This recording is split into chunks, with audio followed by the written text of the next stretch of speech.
Bonjour docteur Kalatbari, nous allons passer plus d'une heure ensemble et vous allez nous proposer une approche de l'arrêt du tabac, une approche plutôt non conventionnelle, voire parfois surprenante et provocante.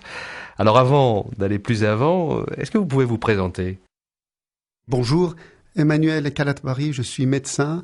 Je suis responsable des consultations d'aide à l'arrêt du tabac depuis 30 ans dans les hôpitaux de Lyon. Et cette année, c'est le 30e année d'anniversaire de mon exercice en tant que tabacologue dans les hôpitaux de Lyon. Je suis aussi acupuncteur, fondateur et président de l'association Jeunes Unis sans tabac, qui s'adresse bien entendu aux jeunes, et aussi fondateur, président de l'association Médecins sans nicotine, destinée au corps médical en général, aux médecins en particulier, pour qu'ils s'arrêtent de fumer et qu'ils soient l'exemple. Je suis aussi responsable d'un programme depuis 7 ans, 1998, dans les prisons de Lyon, le tabagisme en milieu carcéral. Une question un petit peu plus personnelle, si vous me la permettez. Quelle est l'origine de votre famille, de ce nom qui sonne bien, Kalatbari ? L'origine du nom, c'est d'origine persane. Mais j'ai fait toutes mes études de médecine à Lyon et j'ai fait mes études d'acupuncture à Shanghai. Docteur Kalatbari, quelle est l'origine de votre combat pour lutter contre le tabagisme et aider les fumeurs à s'en sortir ? L'origine remonte dans les années 1975. J'étais acupuncteur à l'Hôtel-Dieu, à l'hôpital Hôtel-Dieu à Lyon, étant donné que les gens venaient me voir, les fumeurs venaient me voir pour avoir une aide à traverser ce cap fumeur-non-fumeur et s'arrêter de fumer. Ils ont demandé, par le biais de l'acupuncture, ils s'arrêtent de fumer parce qu'effectivement, on faisait l'acupuncture en Chine pour aider les consommateurs de l'opium à se débarrasser de ce lien avec l'opium. J'ai commencé à les aider par l'acupuncture et j'ai très vite compris que c'était pas suffisant de faire une séance d'acupuncture pour aider les gens. Il fallait un plus et il fallait les comprendre. C'est ça, il fallait aller vers le psychologique et la relation humaine. Bien sûr, qui était l'essentiel, parce que le tabagisme est avant tout un comportement où il faudrait aider le fumeur à changer son comportement. Pourquoi ce choix du titre « S'aimer sans tabac » ? Quand vous interrogez le fumeur, vous remarquez que le fumeur ne fume pas parce qu'il désire de se faire du mal, il ne désire pas de mourir vite, il ne désire pas de devenir malade, d'avoir un cancer du poumon ou du pancréas. Le fumeur fume pour se libérer d'une tension. Il fume pour s'évader. Il fume pour se sentir mieux dans sa peau. Il fume pour être moins stressé. Donc, quelqu'un qui cherche à être moins stressé, à se faire du bien, à se détendre, c'est quelqu'un qui s'aime. Donc, le choix du tabac est un choix qui peut-être n'est pas convenable, mais lui, il croit que c'est convenable. Donc c'est pour ça, il fume pour se faire du bien. Donc quelqu'un qui fume pour se faire du bien, c'est qu'il s'aime. Oui, mais vous dites que l'on ne peut pas s'habituer au tabac, que c'est physiquement impossible. Pour comprendre cette phrase, il faut tout simplement chercher quelle est la composition exacte de la fumée du tabac. Parce que le tabac en tant que tel est une plante. Mais ça ne fait mal à personne. Mais lorsque vous mettez le tabac dans une cigarette, et surtout quand vous l'allumez, la combustion de n'importe quelle plante dégage des milliers de substances toxiques, ou ces substances, aussi bien que ce soit le gaz d'échappement, ça veut dire le monoxyde de carbone, que ce soit l'ammoniac, l'acétone, l'acide cyanhydrique, pesticides, herbicides, dioxines, et j'en passe, le corps humain n'a jamais besoin de ces substances, et le corps humain le déteste. Oui, mais enfin, le tabac a sûrement pour le fumeur des avantages qui ne sont pas uniquement nocifs et qui sont liés à un bien-être. Sinon, pourquoi est-ce que je fumerais ? Vous fumerez parce que vous cherchez dans le tabac ce que vous n'avez pas trouvé ailleurs. C'est-à-dire que vous prenez le tabac qui représente pour vous l'image d'un lien extrêmement important et extrêmement fort pour traverser un moment difficile. Mais votre corps déteste 100% les composants que vous absorbez en fumant. Alors je vous donne juste une petite image très simple. Si vous travaillez pendant 40 ans dans une usine chimique et vous absorbez des polluants divers et variés, si vous travaillez dans le bâtiment et vous absorbez des fibres, l'amiante, si vous mangez des boîtes de conserve et vous consommez des conservateurs, votre corps ne devient jamais, jamais, jamais polluant dépendant, l'amiante dépendante ou conservateur dépendant. La seule substance qui est capable de créer une dépendance, créer une accoutumance, ça serait la nicotine. Pour le fumeur, la nicotine sonne comme l'héroïne, morphine, codéine ou l'opium, alors que la nicotine est une substance toxique. Non seulement n'apaise pas, non seulement n'a aucune efficacité sur l'état de détente, la nicotine est une substance toxique, agressive, qui provoque l'anxiété, la nervosité, l'insomnie, des maux de tête, des nausées, malaise, mal-être.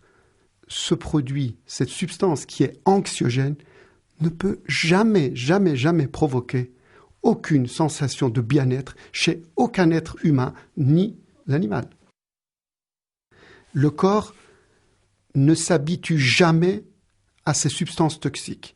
Malheureusement, le corps absorbe, le corps inhale, le corps lutte, le corps résiste, le corps subit, mais le corps ne devient jamais dépendant et s'habitue jamais à ces substances où il est en train de tolérer, s'adapter, mais en souffrir et en bave tellement il souffre. Docteur Khaled-Bari, quel est le fruit de... Docteur Khaled-Bari, votre spécialité de thérapeute est l'acupuncture et vous ne nous avez pas du tout parlé d'acupuncture. L'acupuncture est une aide dans une phase de déconditionnement où si le fumeur souhaite se faire aider par une technique de relaxation, de détente et d'apaisement, l'acupuncture est cette thérapie d'accompagnement. Alors, c'est pour ça que, étant donné que les fumeurs sont dans leur voiture, ils sont chez eux, ils n'ont pas forcément accès à un acupuncteur. Ils peuvent bénéficier de cet exercice que nous avons mis effectivement à la fin de ce CD. Le fumeur peut se faire aider par ce remplissage magique qui va l'aider à chaque instant de son quotidien pour se faire du bien. Un exercice de relaxation qui est proposé par la sophrologue Danielle Gouillon. Emmanuel Khaled-Bari, il y a sûrement un fumeur ou une fumeuse qui vous écoute actuellement. Quel conseil est-ce que vous souhaiteriez lui donner ? Je voudrais lui dire, vous êtes capable, vous avez la volonté, vous avez une énorme volonté de pouvoir réussir à écraser cette pourriture. Vous savez vous-même que vous êtes capable. Donc, il suffit tout simplement de passer de la théorie à la pratique et de faire ce choix pour votre bien-être. C'est ça. Faites ce choix et vous verrez très vite, vous serez très heureux et fier de l'avoir choisi. Docteur Khaled-Bari, pour terminer définitivement notre entretien, une question un peu malicieuse. Vous n'avez jamais été fumeur ? Pas encore. J'attends avec impatience qu'on me démontre l'intérêt de la nicotine agressive et toxique, l'intérêt de gaz d'échappement, que je puisse ressentir un effet bénéfique de ces produits-là. Et vous savez qu'en médecine, on n'a pas besoin d'avoir eu déjà son cancer pour pouvoir aider les patients qui affrontent cette terrible maladie à s'en sortir. On n'a pas besoin d'avoir accouché pour aider les femmes enceintes à mettre un enfant au monde. Merci, docteur Khaled-Bari. Merci. Docteur Khaled-Bari, quel est le fruit de ces 30 années de pratique thérapeutique et de rencontres avec des fumeurs ? Est-ce qu'on peut réellement aujourd'hui parler d'une méthode que vous allez donner ? La méthode consiste d'abord à comprendre le fumeur, comprendre le lien qu'il a établi progressivement avec son tabac et comprendre aussi la réalité du produit que le fumeur dit connaître. Et en réalité, quand on lui explique en détail tout ce qui se passe dans son corps, dans sa tête, et en permanence ce qu'il croit savoir n'est que la manipulation du système médiatico-commercial. Alors justement, qui sont ces fumeurs ? Qu'est-ce qu'on est ? Qui est-on quand on est fumeur ? Et pourquoi fume-t-on ? Le fumeur est un être normal. Il n'est pas malade, il est sympathique, il est gentil, il est doux, il est agréable, il est comme tous les autres. Il y a des fumeurs qui se mettent facilement en colère, il y a des fumeurs qui sont très calmes, il y a des fumeurs qui sont joyeux, il y a des fumeurs tristes. Le fumeur n'est pas un malade, c'est un être normal. Pourquoi il a commencé à fumer et pourquoi il continue? Oui, parce que vous allez rechercher les sources du besoin de fumer fort loin, puisque vous remontez quasiment à la naissance. À la naissance, l'enfant qui respire pour affronter ce monde inconnu, et quand il crie, c'est ses poumons qui s'ouvrent. Par le biais de ses poumons, il affronte le stress. Le fumeur, quand il commence à fumer à l'âge de 12, 13, 14, 15 ans, il est dans le même état. Il va affronter ce monde, il est adolescent, et il a un autre niveau pour affronter ce monde adulte. Donc, il va aussi faire appel à ses poumons pour pouvoir faire face à gérer, à se sentir plus à l'aise avec ce monde adulte. Il n'est pas forcément préparé à l'affronter. Autrement dit, quand on est fumeur, on entre dans un processus qui se poursuit dès la petite enfance. Bien sûr, parce qu'on dit que le jeune commence à fumer à l'âge de 11 ans, ou à 12 ans, ou à 15 ans. Bien sûr que non. Réellement, le jeune commence à fumer quand il commence, à l'âge de 2, 3 ans, porter un crayon à ses lèvres pour imiter ses parents, pour imiter l'adulte ou son entourage. C'est là où, quand une petite fille commence à mettre des rouges à lèvres, pour imiter sa maman, ou à mettre les chaussures de sa maman, effectivement, elle est déjà dans sa tête en train de devenir femme. Quand le petit garçon, la petite fille commence à porter un morceau de bois aux lèvres, en imitant l'adulte, il est déjà dans sa tête en train de devenir fumeur. Puisque vous nous avez parlé tout à l'heure de votre action vis-à-vis des jeunes générations, il y a donc un phénomène social, socio-culturel de l'acte de fumer chez l'adolescent ou chez le préadolescent. Est-ce que vous pouvez nous parler de ça? Oui, le fumeur ne devient pas fumeur parce qu'il est né d'une mère ou d'un père fumeur. Il devient fumeur progressivement. C'est un processus d'apprentissage. Selon le milieu dans lequel il se trouve, le fumeur essaye de s'adapter à ce milieu et pour s'identifier, pour grandir, pour frimer. Et tous ces mécanismes se mettent en place progressivement. C'est un long processus d'apprentissage qui commence, on a dit, vers l'âge de 2 à 3 ans. Et à un moment donné, il se sent à l'aise pour rentrer dans le tabagisme. Par conséquent, si je veux m'arrêter de fumer, il faut que je revienne en arrière. Il faut que je refasse le fil de retour pour revenir et pour comprendre quel est le processus qui m'a amené à fumer. Donc c'est une prise de conscience, votre méthode. C'est analyser, décortiquer, comprendre, accepter et puis intégrer ces processus qui sont complexes et en même temps très simples, une fois décortiqués. Finalement, fumer est un acte lié à l'affectif, alors? 100% à l'affectif, parce que le corps humain, comme je vous ai dit, déteste les polluants, déteste la nicotine, déteste le gaz d'échappement, ça veut dire le monoxyde de carbone, déteste l'ammoniac, les goudrons, et j'en passe. Le corps humain rejette, même s'il subit, même s'il absorbe, même s'il encaisse, même s'il en bave, mais il ne peut jamais aimer un polluant aussi pourri et aussi inadmissible pour le cerveau et pour les artères et pour les poumons. Donc c'est un acte lié à l'affectif et lié au psychisme. C'est un comportement qui progressivement devient un conditionnement, on l'a dit, répétitif, un réflexe, un automatisme. Mais avant tout, c'est un comportement lié à l'affectif. Essayons de comprendre le cheminement du fumeur. Quand un jeune adolescent commence à fumer, il fume pas parce que son corps réclame le tabac. Il commence à fumer parce qu'il en manque. Il en manque de quoi? Il en manque de confiance en soi. Il en manque de caresses. Il en manque de, peut-être, princesse. Il en manque aussi de tendresse. Il en manque d'amour. Il en manque de bien-être. Donc il est mal. La société lui propose « tu seras cool ». fume. Donc, il commence à rentrer dans le tabagisme, à fumer progressivement pour grandir vite, pour s'affirmer, pour avoir un peu de tendresse, un peu de caresse, un peu d'amour. Donc, voyez bien que nous sommes que dans l'affectif. Progressivement, il commence à toucher au tabac. La première cigarette est dégoûtante. Ça tousse, ça crache, et il n'est pas bon. Il persévère dans cette violence pour pouvoir grandir, pour s'affirmer, pour s'intégrer. Et progressivement, s'installe un mécanisme d'apprentissage qui est un conditionnement. Il rentre dans un rituel. Ce conditionnement répétitif le transforme en une espèce de robot automate.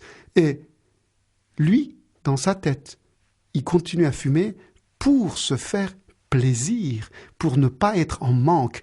Et quand il s'arrête de fumer, il a toujours la trouille dans sa tête d'être encore en manque. En manque de quoi? En manque de produits qui lui faisaient du bien. Mais en réalité, il oublie quelle est l'origine de ce produit et quelle est l'origine de ces manques. Alors là, vous parlez des adolescents, mais si on revient à celui, moi, vous, quelqu'un d'autre, qui fume à 40 ans, à 50 ans, à 60 ans, il faut se poser la question de son manque affectif. Pourquoi est-ce que je fume?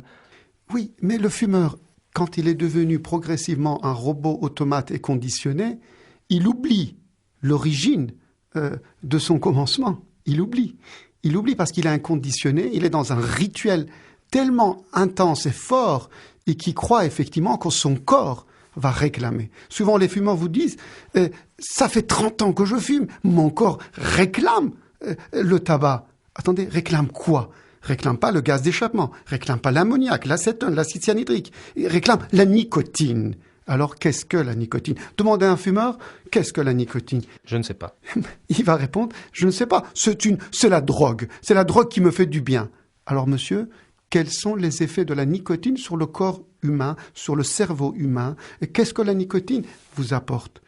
Immédiatement, il dit, je ne sais pas, ça doit vous faire, ça me manque, et elle va me faire du bien. Non, monsieur, si je vous injecte la nicotine, vous allez voir effectivement l'effet anxiogène, malaise, maux de tête, anxiété, nervosité, d'insomnie, et j'en passe. C'est comme la pause café. La pause café, c'est un temps de relax, de détente et d'apaisement. Mais comment est-ce possible que celui qui fait 10 pauses caféine puisse être relaxé? Celui qui fait 20 pauses nicotine ne peut jamais être relaxé. Sinon, ça serait formidable. Pourquoi? Celui qui fume 40 cigarettes, 40 pauses de 6 minutes. Une cigarette, on la fume en 6 minutes. 40 pauses de 6 minutes de relaxation dans une journée. Vous vous rendez compte? Il faudrait que le fumeur soit dans un état de béatitude, de calme, en permanence. Donc je suis fumeur, je suis en plein dans un nœud de contradiction. Tellement en contradiction que vous ne vous rendez même pas compte que ce que vous dites et ce que vous ressentez ne correspond en rien dans une réelle mécanisme physiologique de votre cerveau et de votre corps. Le fumeur qui fume et qui se met en colère, qu'il est mal à l'aise, qu'il est mal dans sa peau, qu'il dort pas, qu'il associe la nicotine et la caféine, deux agresseurs qui le mettent dans un état d'irritabilité, de nervosité et d'excitabilité, d'angoisse, il dit « je fume pour me faire du bien, pour m'apaiser ». Moi, je me dis, il faudrait tout simplement lui apprendre à réfléchir et à prendre du recul avec ces contradictions. Oui, mais enfin, si on revient à la méthode, s'il y a vraiment une méthode, que faire avec son manque et son désir et avec ce nœud de contradiction? D'abord, comprendre que si je cherche la tendresse, la caresse, la princesse, c'est que je suis en manque de cette affection, d'accord, de l'amour. Vous voyez, lorsque le fumeur prend sa cigarette, le met au niveau des lèvres, il ne se passe rien. Il faut l'allumer. Quand il l'allume, il ne se passe rien. Pour qu'il puisse fumer, il faudrait qu'il aspire. Donc il aspire quoi? Il aspire d'abord de l'air, parce que s'il n'y a pas d'air, il ne peut pas fumer. Vous avez déjà essayé de fumer sous l'eau? Donc l'air traverse la cigarette, cet air se charge en polluant agressif et dégoûtant, et le fumeur le met dans son corps pour se faire du bien, pour s'apaiser, pour se sentir à l'aise. En réalité, puisque cet air super pollué et chargé en agression est rentré dans son corps, cette fumée devient un produit vivant. Il est intimement entré dans le corps de l'autre. Il a une âme. Donc, le fumeur lui offre cette vie. Donc, le fumeur humanise ce produit. Le tabac devient humain. Le tabac n'est pas un produit quelconque. Vous voyez bien, je porte ma cravate. D'accord ? Jamais j'imagine que ma cravate égale ma copine. Alors que pour le fumeur, la fumée devient progressivement un être, un compagnon, un vivant avec qui partage toute la journée ces moments faciles et ces moments difficiles.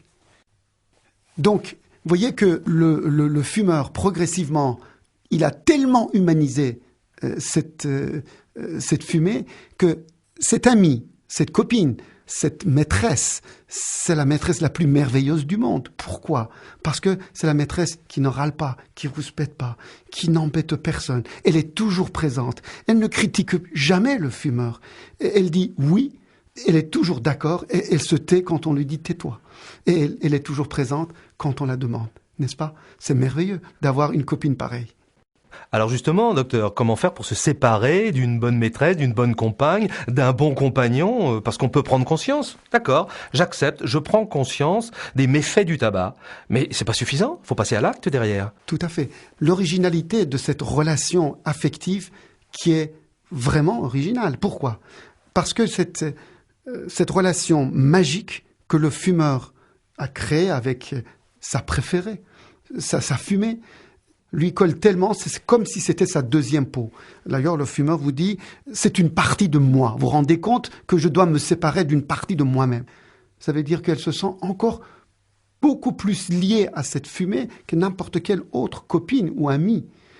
Première leçon, ou la première réflexion plutôt, que le fumeur doit analyser, doit décortiquer, c'est d'arrêter, d'humaniser un produit, une substance qui a pris cette place dans sa tête.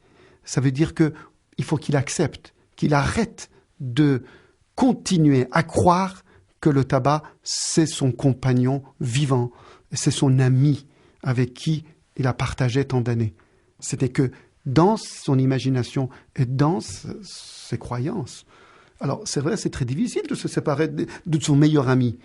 Alors, le tabac n'est pas son meilleur ami. Alors, il faudrait d'abord arrêter de dire que c'est un humain. Enfin, il faut rentrer là dans une forte motivation pour arrêter de fumer.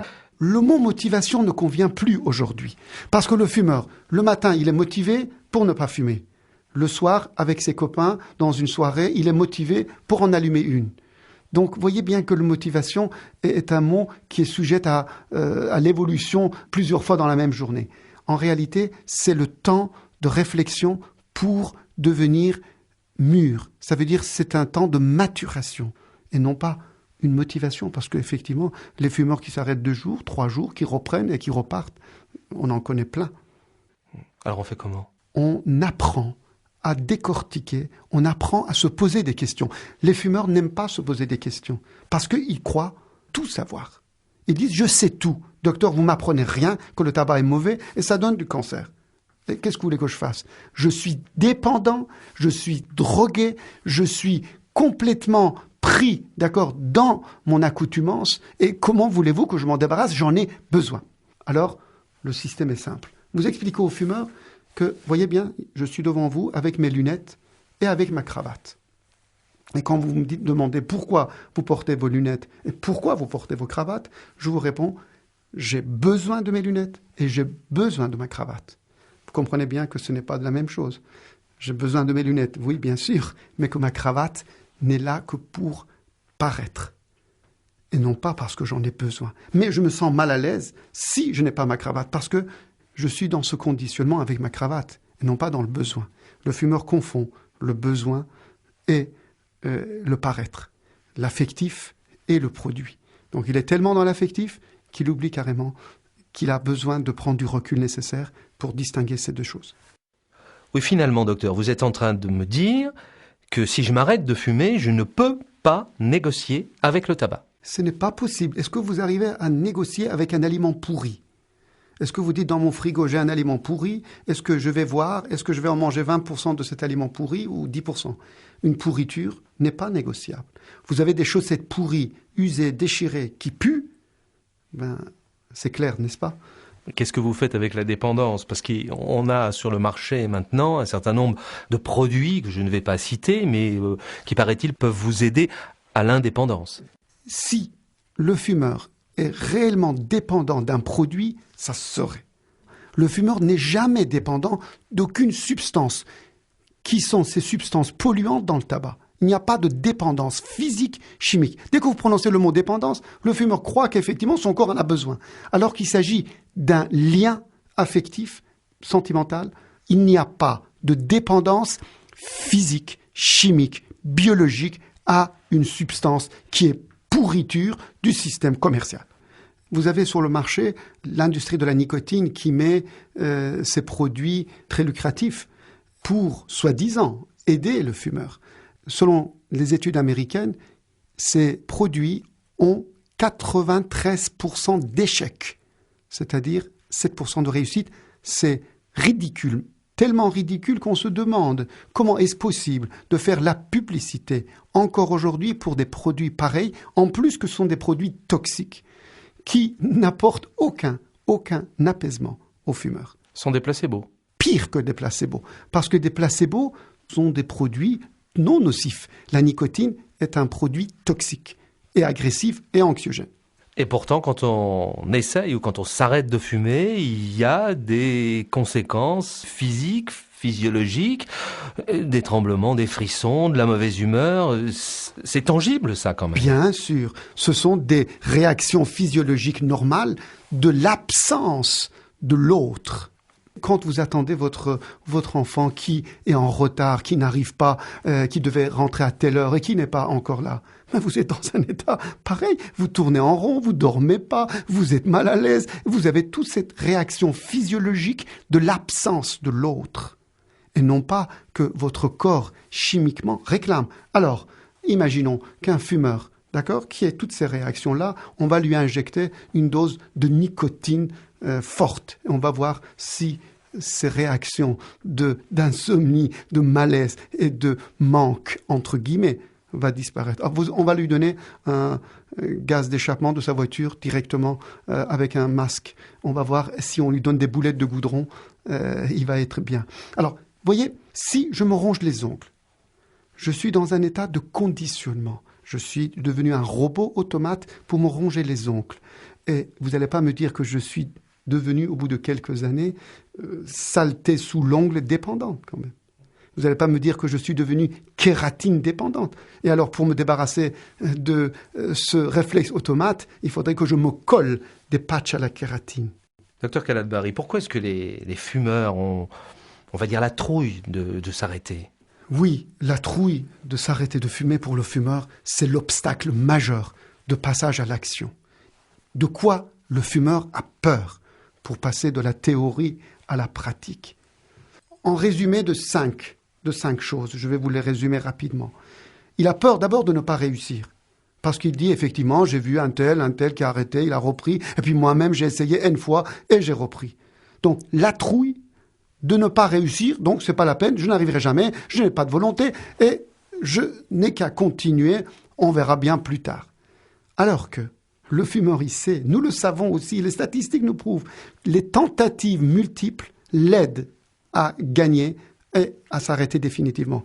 Donc, la trouille de ne pas pouvoir réussir et d'avoir la crainte de ne pas réussir, n'est pas justifié. Deuxième trouille, c'est de son état nerveux. Il a peur d'être énervé, d'être irascible, d'être insupportable pour son entourage. Alors qu'il oublie carrément que quand il fume 20 cigarettes par jour, il n'est jamais calme. Et quand il fume 40, il est encore pire. Donc, il est toujours dans l'état en disant « je sais que je vais devenir irascible ». Le fumeur ne se rend pas compte que quand il se met en colère, quand il est irritable, quand il est mal avec sa cigarette, malheureusement, le tabac ne le calme jamais parce que ce n'est pas un sédatif. La nicotine est un facteur d'énervement, anxiété et angoisse. Troisième point important, ce que le fumeur dit, le manque. Il oublie que son corps ne le manque pas. Le manque, effectivement, c'est cette absence affective de l'autre. La caresse, les tendresses, l'affection, l'ami, la copine, le compagnon manque. Et il oublie effectivement que son corps ne peut pas manquer le gaz d'échappement, ni le goudron, ni un agresseur qui s'appelle nicotine. Quatrième point de l'appréhension du fumeur pour ne pas passer à l'action, il dit « Qu'est-ce que je vais faire ? Je vais être sans plaisir. Le tabac me faisait plaisir. » Et il oublie effectivement que c'est les 20 cigarettes, c'est les 3 rituels du repas qui lui font plaisir, ou certaines cigarettes par-ci, par-là. Qu'en réalité, ce ne sont pas de plaisir, parce que les plaisirs, c'est indépendant d'un rituel. Quand vous avez un bouquet de fleurs, quand vous regardez 20 fois votre bouquet de fleurs, les 20 fois vous font plaisir. Ça, c'est la définition du plaisir. Mais quand vous avez 20 cigarettes par jour, si les 20 vous faisaient plaisir, qu'est-ce que je serais heureux pour le fumeur ? Et le dernier point, où la trouille de fumeur, c'est le fumeur va dire « j'ai la trouille de rechuter et de reprendre ». On va lui expliquer qu'il ne peut pas reprendre s'il considère le tabac comme ses chaussettes pourries qui puent. Alors, docteur Khaled Bari, il faut peut-être aborder maintenant le passage à l'acte. Quand il faut y aller, il faut y aller.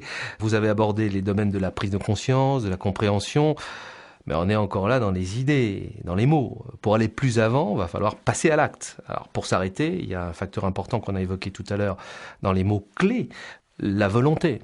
Moi, j'aimerais bien qu'on y revienne. Ah, oui, vous abordez un mot magique chez le fumeur. Le fumeur dit « je ne peux pas m'arrêter de fumer parce que je n'ai pas de volonté et je suis dépendant ». Avec ces 2 mots, je suis dépendant, drogué et j'en ai besoin et je n'ai pas de volonté, on dit oui, le pauvre, il n'a pas de volonté, il est dépendant. Alors effectivement, il oublie qu'il ne peut pas être dépendant à ces produits toxiques et il oublie effectivement que la volonté, il en a plein, tellement, c'est débordant. Imaginez comment un fumeur ou un être humain soit capable d'acheter 250 € le kilo une pourriture pareille. D'accord ? 5 €, 20 grammes d'une pourriture vraiment la plus honteuse du système commercial. 5 €, 20 grammes. Vous vous rendez compte ? Ça veut dire qu'il est sacrément volontaire. Plus volontaire que le fumeur. On en connaît très peu sur la Terre, qui soit 365 jours fidèle à cette pourriture pour 5 €. Mais le fumeur n'achète pas sa pourriture. Il a une relation extrêmement sympathique, une relation douce, gentille, pleine de tendresse, de caresses, avec cette fumée qui lui fait du bien. Et nous, on va lui dire que c'est une pourriture. Vous voyez que ça colle pas. Le fumeur se sent mal à l'aise quand on compare le tabac avec une pourriture. Parce qu'il y a une relation affective et il considère qu'on lui fait du mal quand on lui parle ainsi. Non, je ne parle pas de fumeur, je parle du tabac, c'est une pourriture.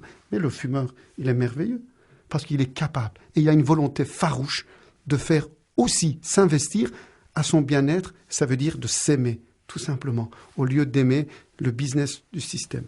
Alors, pour arriver à la réalisation de ce désir qu'on peut avoir de s'arrêter de fumer, par quel stade est-ce qu'il faut passer ? Comment est-ce qu'il faut s'arranger avec soi-même ? Une fois qu'on a accepté de ne plus humaniser le tabac, on peut effectivement accepter qu'on se débarrasse. On décide de ne plus se faire violence. Si on considère que le gaz d'échappement, la nicotine, sont des vrais produits qui nous font vraiment violence, et qui nous mettent dans un état de malaise et de mal-être, je décide de ne plus le considérer comme un humain. Première étape. Deuxièmement, il faudrait que le fumeur accepte qu'il fait un choix de se débarrasser d'un produit qui est un produit qui lui a toujours apporté une violence et non pas une caresse, et que se débarrasser de ce produit n'engendre aucune privation, ni frustration, ni moindre mal de se débarrasser le corps. D'ailleurs, le fumeur, quand il s'arrête, il le sait bien, que quand il s'arrête, il retrouve ses repères de bien-être, il oublie, parce qu'il est tellement dans la trouille, il oublie que quand il s'arrête de fumer, et il est bien, aussi bien physiquement que psychiquement. Alors, vous savez très bien que quand vous arrêtez de fumer, 48 heures après, Je dis bien 48 heures après, il n'y a plus de traces de nicotine dans le sang, ni de monoxyde de carbone, ça veut dire le gaz d'échappement dans votre corps. Ça veut dire que le corps se débarrasse très rapidement de ces deux produits pourris très facilement. Les autres produits mettront quelques semaines à quelques mois, mettront des années à disparaître. Mais la régénérescence repart très vite. C'est comme une fracture où l'os est cassé et 45 jours après, l'os se reconsolide.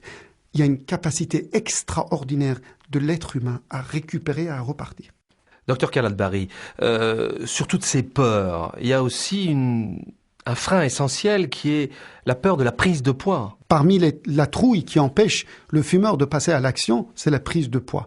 Parce que le fumeur, on lui a fait comprendre par manipulation que le tabac et la nicotine étaient quelque part coupe-faim, modérateur de l'appétit, ou ça l'aidait à maintenir son poids et à empêcher le grossir, ou même éventuellement le faire maigrir. C'est ridiculement honteuse aujourd'hui de pouvoir continuer à faire croire aux fumeurs que la nicotine a un pouvoir dans ce sens. C'est-à-dire que le fumeur qui commence à l'âge de 18 ans, si vous le voyez, le fumeur à 28 ans, à 38 ans, à 48 ans, vous verrez que le fumeur, malheureusement pour lui, il a grossi progressivement en fumant. Et jamais le fumeur ne se pose la question « Pourquoi je grossis en fumant ?» C'est naturel, c'est normal, j'ai pris de l'âge et j'ai grossi, alors qu'il fumait effectivement 20 cigarettes par jour. Malheureusement, la trouille du fumeur pour prendre des kilos, c'est que il a peur de compenser par la nourriture. Acceptons que la nourriture soit une bonne aide à l'arrêt du tabac. Acceptons. Si la nourriture est une bonne aide à l'arrêt du tabac, ce qui veut dire que quand je mange et je suis rassasié, j'ai bien mangé, à la fin du repas, je dois effectivement ne pas avoir envie de fumer puisque je suis comblé et rassasié. Or, les fumeurs eux-mêmes vous disent que les cigarettes les plus indispensables sont celles qui sont fumées après le repas, alors que l'estomac est comblé, qui n'ont pas faim. Donc, drôle de coupe-faim, la cigarette qu'on la consomme surtout quand on n'a pas faim. L'inverse. Il dit non, c'est quand j'ai faim que je fume. Acceptons que ça soit vrai. À l'apéritif, le fumeur fume, grignote, boit. Et est-ce que vous avez déjà entendu un seul fumeur qui puisse vous dire « Écoutez, je viens de prendre 12 minutes de coupe-faim et je ne peux plus manger, je n'ai plus faim. » Si le tabac pouvait nous aider à régulariser notre poids, qu'est-ce qu'on serait heureux, n'est-ce pas? Dans les pays développés, nous aurions un produit magique pour aider l'obésité, qui devient un problème aussi grave de la santé publique. Docteur Khaled-Barry, votre discours, votre réflexion, votre analyse repose sur 30 années d'expérience. Vous nous l'avez dit tout à l'heure en début d'entretien. Mais est-ce qu'il y a aujourd'hui des études scientifiques sur lesquelles vous pouvez vous appuyer concernant la nicotine et les méfaits du tabac?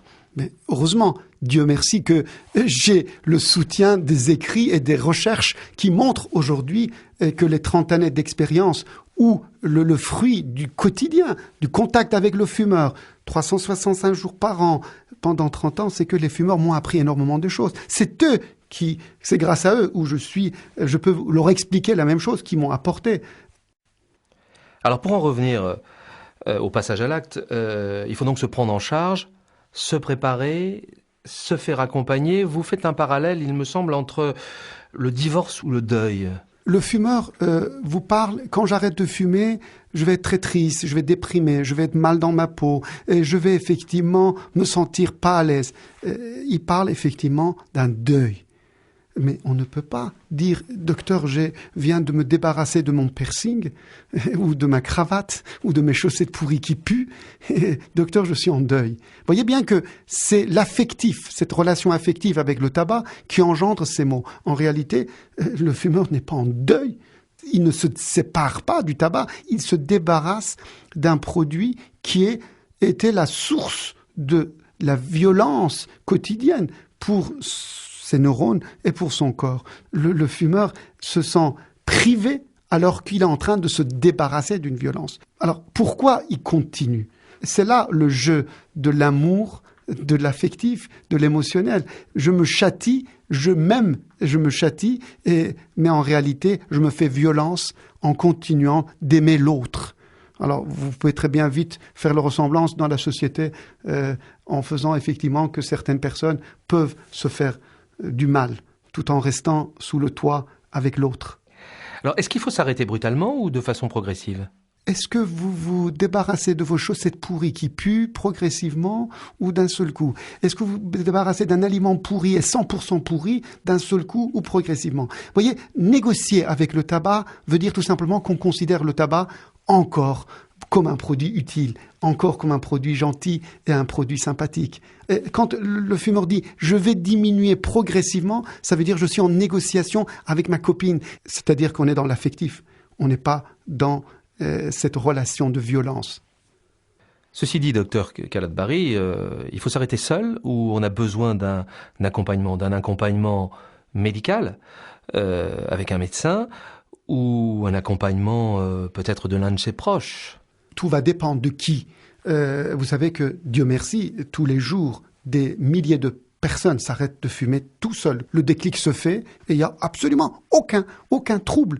Mais les autres, il y a des êtres, des fumeurs qui ont besoin qu'on leur explique, qu'on leur développe le mécanisme, ce mécanisme de lien affectif, ce mécanisme de contradiction, de paradoxe, qu'on leur explique qu'effectivement, ils ne peuvent pas devenir polluants dépendants et ils doivent bénéficier d'une approche médicalisée, à condition que ça soit cohérente et non pas une approche gadgetothérapie ou toxicothérapie.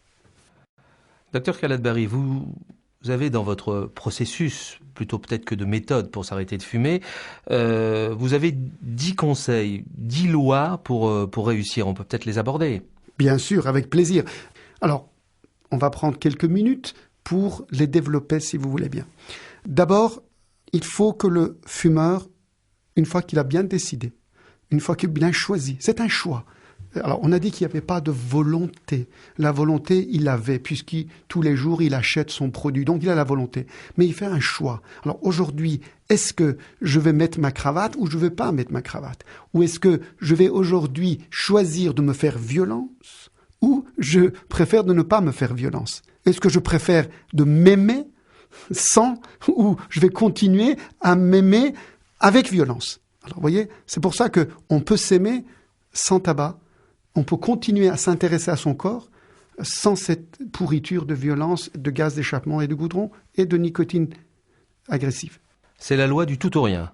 Exactement. On fait ce choix et on négocie pas. Ça veut dire que au jour lendemain, on est capable. Il n'y a aucun effet de manque et de privation, de pourriture pour le corps ni pour le cerveau quand on s'arrête de fumer, quand on décide de passer de la théorie à la pratique.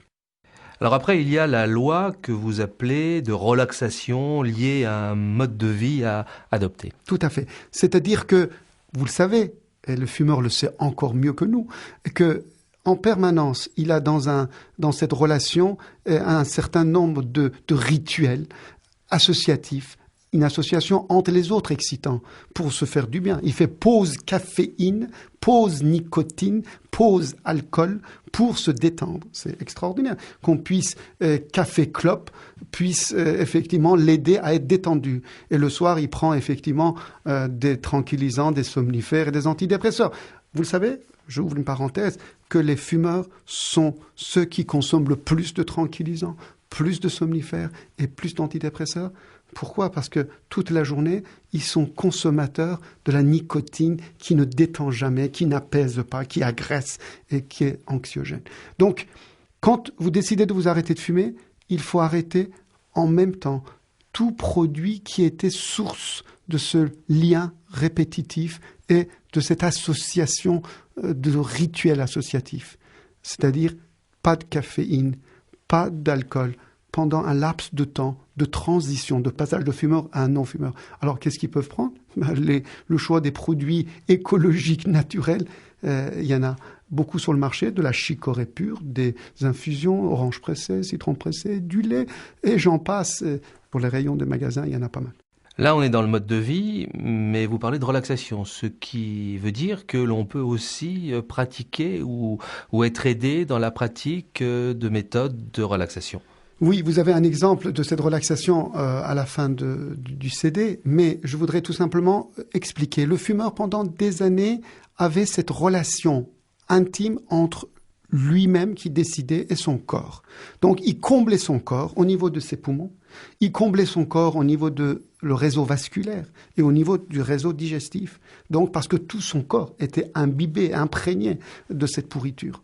Mais il avait une relation de remplissage. Alors, on va lui expliquer qu'il a 3 produits magiques dans cette phase de déconditionnement.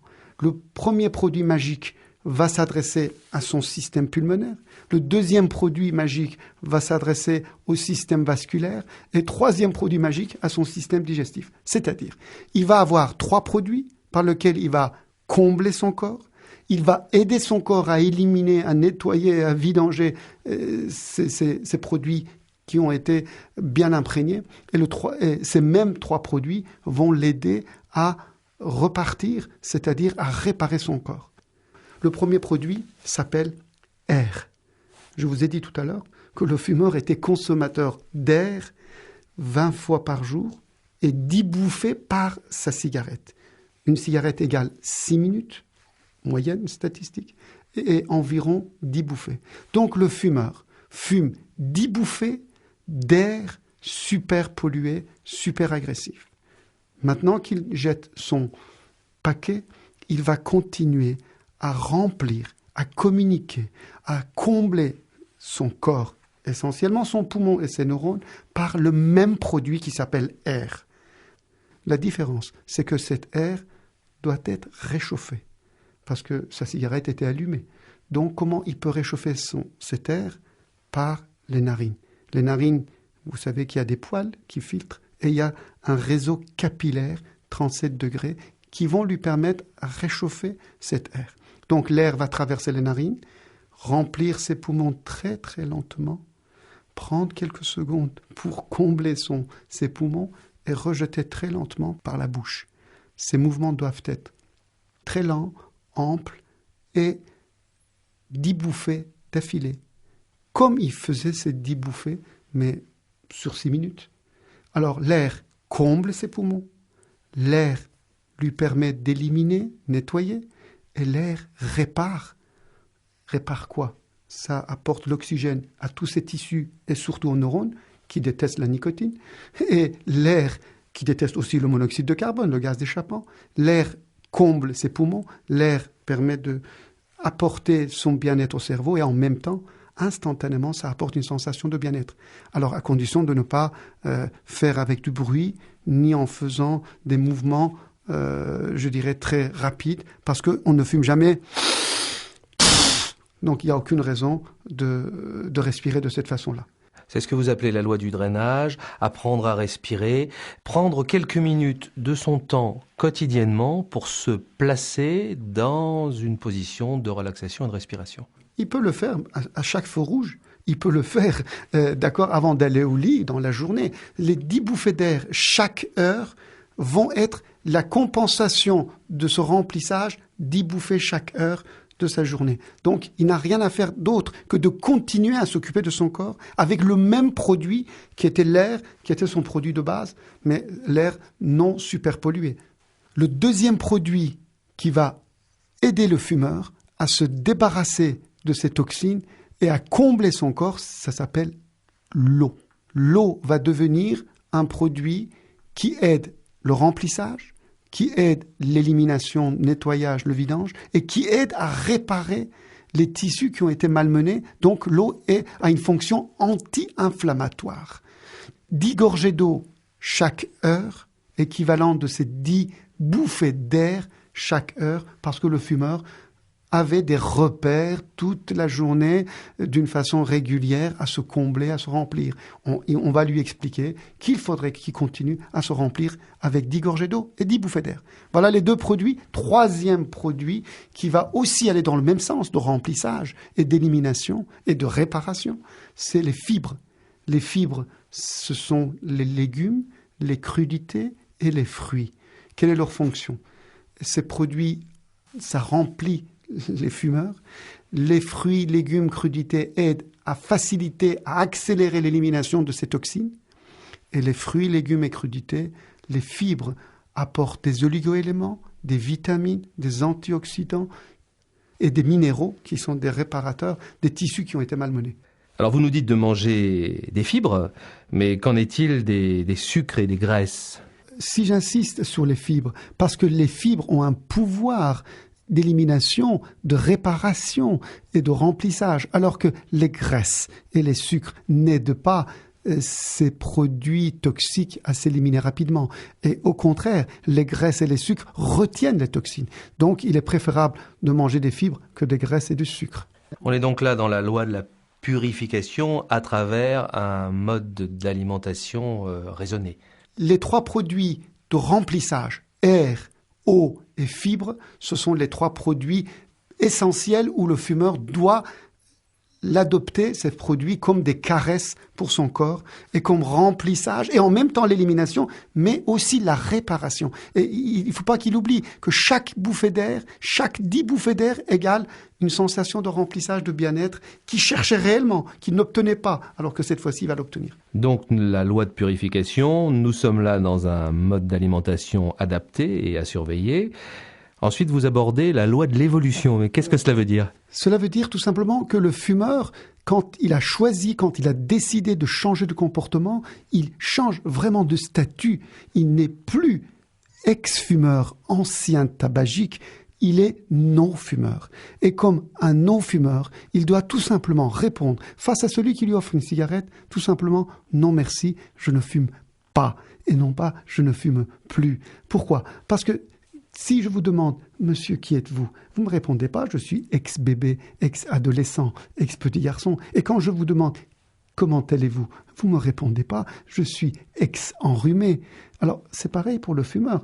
Quand il a arrêté de fumer, il ne va pas, chaque fois qu'on lui offre une cigarette, répondre « ex-fumeur, ancien tabagique, ex-drogué ». Alors, il y a ensuite ce que vous appelez la loi du déconditionnement. Oui, parce que nous avons dit que le fumeur était en dehors de son lien affectif avec le tabac, il était dans ce conditionnement répétitif. Il a un vrai réflexe automate, conditionné. Donc, il a tous les jours son paquet dans sa poche, et plutôt aussi au niveau de son cœur, vous savez, dans sa petite poche à côté de son cœur, parce que c'est son bien-aimé. Mais il a créé en même temps un conditionnement, et il va décider, il choisit de devenir déconditionné, de se déconditionner. Donc, c'est très simple. S'il met à sa place, à la place de son paquet de cigarettes, un paquet de chewing-gum, un paquet de bonbons, un paquet de tout autre objet qui ressemble, ce qui veut dire qu'il n'a rien changé en réalité. Le paquet de chewing-gum et de bonbons vont rappeler le même lien avec le passé. J'ai un paquet dans ma poche. Et ensuite, il va prendre plusieurs fois son paquet de chewing-gum et il va mettre le même réflexe de la main à la bouche. Donc, automatisme qui continue. Et pendant qu'il mastique son chewing-gum, à quoi il va penser? Il est en train de penser « je mastique mon chewing-gum pour ne pas fumer ». Il est en train de continuer à avoir sa relation avec l'autre paquet. Pendant qu'il mastique, malheureusement, il salive. Donc quand il salive, ça lui empêche de boire ses 10 gorgées d'eau. L'élimination, le nettoyage et le remplissage ne se fait pas correctement.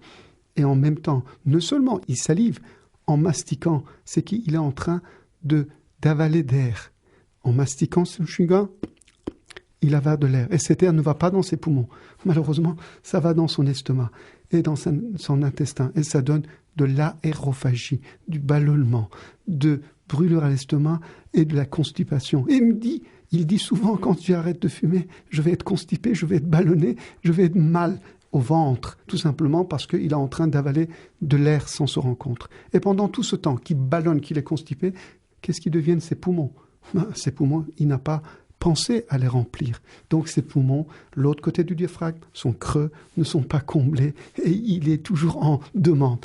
Et c'est pour cela que cet effet de piège, de conditionnement, continuer son conditionnement en mettant un paquet, c'est catastrophique parce qu'il se trompe d'étage. Vous voyez que remplir ses poumons, c'est vraiment essentiel pour traverser cette phase de déconditionnement. C'est-à-dire que dans l'acte de fumer, il y a des réflexes et des mécanismes qu'il ne faut surtout pas répéter avec d'autres palliatifs une fois qu'on s'est arrêté. Tout à fait. C'est comme quand vous dites à un gamin « ne suce pas ton pouce », est-ce que vous lui conseillez d'arrêter de sucer son pouce, mais sucer son petit doigt ou le bout de son stylo? C'est la même chose pour la compensation. Le fumeur doit comprendre que substituer un piercing par une punaise, c'est déjà une aberration. On ne substitue pas une pourriture par un produit agresseur équivalent. Et deuxièmement, si le corps a besoin d'être comblé, c'est au niveau pulmonaire et non pas au niveau digestif, parce qu'on ne mastique pas la cigarette, on ne mâchouille pas la cigarette, on ne suce pas la cigarette, on ne mange pas la cigarette, on la fume. Et c'est niveau de respire qu'on a besoin de garder cette relation avec l'autre et avec l'air. Alors si je vous entends bien, on est là dans la loi de l'autosatisfaction et aussi dans la loi du silence. La loi, ce qu'on appelle l'autosatisfaction, ça veut dire on avait 250 € par kilo, on peut faire de ce 250 € par kilo du caviar ou de foie gras, on peut se faire plaisir. Et ce plaisir sera vraiment réel. Quand on s'achète des bijoux, quand on s'achète des livres, quand on s'achète des CD, effectivement, on les garde et on se fait plaisir. Donc, l'argent, cette fois-ci, matériellement, est un facteur aussi de plaisir réel en dehors de la satisfaction qui s'appelle la fierté. Et puis aussi le plaisir des proches. Parce qu'on n'a pas beaucoup parlé des enfants qui ne supportent pas que leur père ou leur mère fument, de l'épouse ou du compagnon qui, malgré l'amour, a beaucoup de difficultés avec l'acte de fumer de son compagnon. Bien sûr que ça fait partie aussi de la fierté et de dire que je me fais plaisir et je fais plaisir à tout le monde qui m'entoure. La satisfaction personnelle, la satisfaction partagée, la fierté, en font partie de ces plaisirs qu'on peut se faire. C'est une autosatisfaction. Le fumeur est très fier, non seulement pour lui, mais aussi pour son entourage. Et c'est pour cela que non seulement il constate que l'entourage est heureux, mais par contre, ses amis qui continuent à fumer, il faudrait qu'ils respectent ce qu'on appelle le silence, c'est-à-dire de laisser le fumeur, laisser ses amis le temps de maturation pour qu'ils le sollicitent en disant... quand ils me verront que j'ai arrêté de fumer, ça leur donnera envie de faire comme moi. Et non pas d'aller leur dire « Arrête-toi de fumer, ça bousille ta santé, tu comprends pas ce que tu fais comme moi ». Ceci, je ne le conseille absolument pas aux fumeurs parce que son attitude d'être non-fumeur suffit tout simplement pour être un bon exemple. Souvenez-vous, docteur Khaled Bari, dans l'une de vos dernières conférences, il y avait une dame qui est venue et qui aurait bien voulu venir avec son mari, qui n'était pas là, son mari qui était un grand fumeur, et elle lui répétait tout le temps, « Il faut que tu viennes avec moi parce que je voudrais que tu t'arrêtes de fumer. » Et vous lui avez dit « Mais ça ne sert à rien, vous ne pouvez rien faire. » Exactement. Je disais, étant donné que plus vous dites à votre entourage proche, arrête-toi de fumer, plus vous les agressez, plus ils ont l'impression d'être agressés. Mais bien sûr que vous les aimez, vous les adorez, vous voudrez bien qu'ils passent à l'action. Mais en réalité, il faudrait laisser le temps qu'ils puissent comprendre le mécanisme et puissent eux-mêmes franchir des étapes qu'ils ont besoin pour ce cheminement. Encore un dernier point, le fumeur le sait bien, parce que depuis longtemps, il a lui-même expérimenté, et son entourage aussi, c'est de ne jamais en reprendre une juste pour voir. Vous savez, quand vous mettez votre aliment pourri, votre chaussette pourrie à la poubelle, vous ne pensez même pas d'y retourner. Que quand le fumeur a bien compris que son corps le déteste, qu'il n'a jamais besoin et qu'il avait effectivement humanisé son tabac, il doit dissocier les deux affaires. Que cette pourriture, le corps déteste, son cerveau aussi. Qu'il ne fasse pas cette espèce de jeu de dire juste une pour voir. Il n'y a rien à voir. Quand on a arrêté, il faut renoncer et ne pas se retourner. Oui, vous savez, quand vous débarrassez de votre piercing, vous mettez pas de punaise et vous dites pas pourquoi je me suis débarrassé de mon piercing. Quand vous avez un tatouage et vous décidez de vous débarrasser de votre tatouage, si vous changez d'avis tous les 2 jours, ça veut dire que quelque part, vous n'étiez pas clair au départ. Peut-être une dernière question, docteur. Si on rechute, quel conseil donnez-vous ? S'il rechute, il faudrait qu'il se rende compte qu'il est dans un état émotionnel particulier et que, effectivement, il n'a pas trouvé d'autre solution que de se jeter sur ces illusions du passé pour se faire du bien. Parce qu'il a gardé dans sa tête, au fond de ses souvenirs, que le tabac l'aidait un peu, de temps en temps, dans certaines circonstances. Alors que ces illusions n'avaient rien à voir avec le tabac, qu'il était lui-même dans l'attente d'une tendresse. Alors effectivement, on peut trouver d'autres façons de se faire du bien.